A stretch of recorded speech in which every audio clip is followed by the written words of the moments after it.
L'actualité patrimoniale selon les GIRA. Si la crise immobilière entraînait une chute des prix. Depuis de nombreux mois, le marché immobilier est au cœur des préoccupations des propriétaires et des investisseurs. Dopé par les taux d'intérêt de crédit historiquement bas, rien ne semblait arrêter la progression des prix des actifs immobiliers, que ce soit appartements, immeubles, maisons ou terrains. Mais depuis la fin de l'année 2019, les signes noirs s'accumulent pour donner lieu à une crise immobilière accentuée par le coronavirus.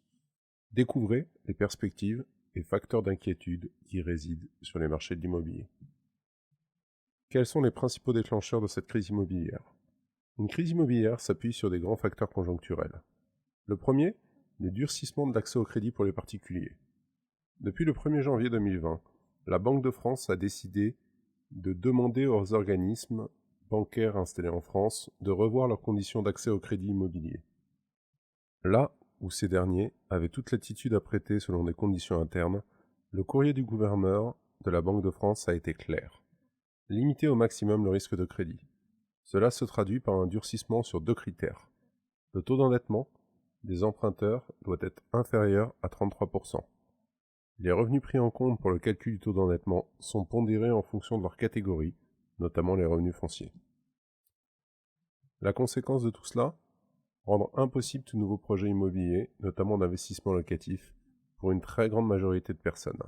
Cela rappelle de mauvais souvenirs et un air de déjà-vu, connu de fin 2008 à début 2010, durant la crise des subprimes.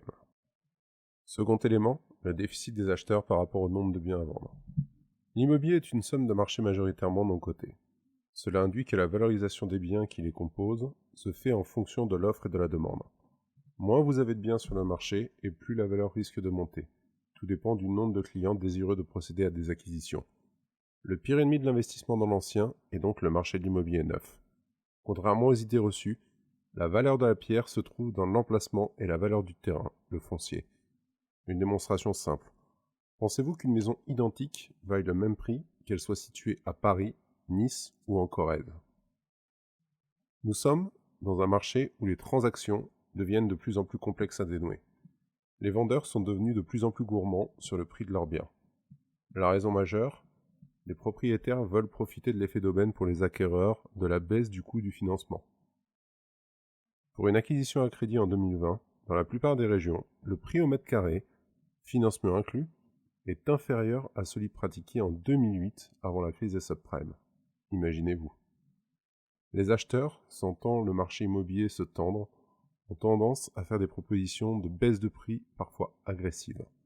La multiplication des diagnostics obligatoires leur a donné des arguments pour faire pression sur le marché de l'ancien. Troisième élément, le blocage des permis de construire pendant la période électorale. En politique locale, il existe un dicton qui dit qu'un maire qui construit est un maire battu. Et ce dicton se réalise dans la grande majorité des cas. Car, autant la perspective d'avoir plus d'habitants peut être séduisante pour une baisse des taxes d'habitation et foncières, mais compte tenu des politiques de logement défendues par le gouvernement, obligeant les maires à construire des logements sociaux dans leur commune, cela prend rapidement une autre tournure. Pour toutes ces raisons, depuis le dernier trimestre 2019, le nombre de permis de construire et de mise en chantier a drastiquement chuté, entraînant une crise majeure dans le secteur du neuf. Si on ajoute à cela le coronavirus, nous aurons connu une année blanche pour la plupart des promoteurs sur le lancement des nouveaux programmes. Quelles en seront les conséquences économiques pour les investisseurs et les propriétaires? Côté des bailleurs, une recrudescence d'impayés provoquée par la crise sanitaire. Le coronavirus et les annonces du gouvernement ont été vus comme une aubaine pour bon nombre de locataires ou preneurs à bail. Côté immobilier résidentiel, l'annonce de leur prolongation de la trêve hivernale a accentué le nombre d'impayés par les ménages. Les mauvais payeurs se sont sentis confortés dans leur choix avec les tribunaux tournant en ralenti, les huissiers ayant du mal à assurer leur activité, la paralysie de la poste, notamment dans les distributions de recourriers recommandés. Côté immobilier commercial et tertiaire, bon nombre d'entreprises et de commerces se sont retrouvés à l'arrêt avec des charges à honorer sans avoir de rentrée de chiffre d'affaires. Les entreprises qui étaient vues comme des locataires solides se sont retrouvées extrêmement fragilisées, voire plongées dans un extrême état de précarité. Les bailleurs ont été les premiers pris à partie, notamment par le gouvernement, pour participer à cet effort de crise. L'objectif attendu, un abondement de loyer au profit des preneurs à bail. Cet abandon est peu probable venant des bailleurs, car s'il avait lieu, Sans changement de la doctrine fiscale, le propriétaire devrait tout de même payer l'impôt foncier sur les loyers dont il aurait fait cadeau. Une situation qui peut sembler ubuesque, mais pour le coup, on ne peut plus réelle. Quels impacts sur le marché immobilier, segment par segment? L'immobilier comporte de nombreux segments de marché, que ce soit le neuf, l'ancien, l'entreprise, l'hôtellerie, la location meublée ou la pierre-papier. Les impacts de la crise n'ont pas été les mêmes en fonction du secteur. Commençons par l'immobilier résidentiel. Il constitue la grande majorité du parc immobilier en France. On y retrouve aussi bien des biens de jouissance, résidences secondaires et principales, que des biens destinés à la location. La grande question est de savoir si l'immobilier parisien restera-t-il une valeur sûre malgré des prix toujours très élevés. Le marché résidentiel neuf en première ligne. Le marché du neuf, en France, est un marché singulier, essentiellement soutenu par des mesures fiscales, que ce soit les frais d'acte réduits, la loi Pinel, le prêt à taux zéro et TVA réduite.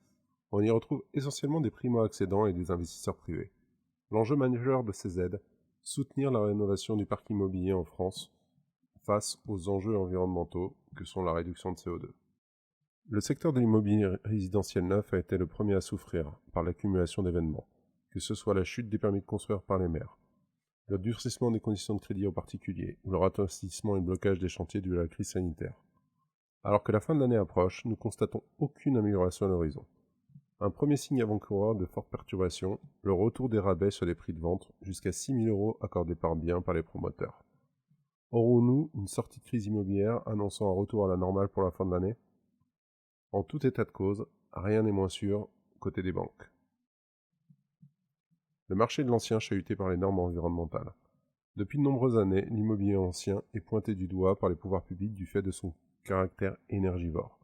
La vieille pierre, qui plaît tant à nos concitoyens de par sa beauté, semble être un des premiers ennemis pour atteindre les objectifs de la COP 21 qui s'est tenue en 2015, à tel point que nombre de spécialistes annoncent à haute voix qu'il faudrait purement et simplement remplacer toutes les habitations antérieures aux années 2000 par des logements neufs, abandonner l'immobilier individuel au profit de l'immobilier collectif.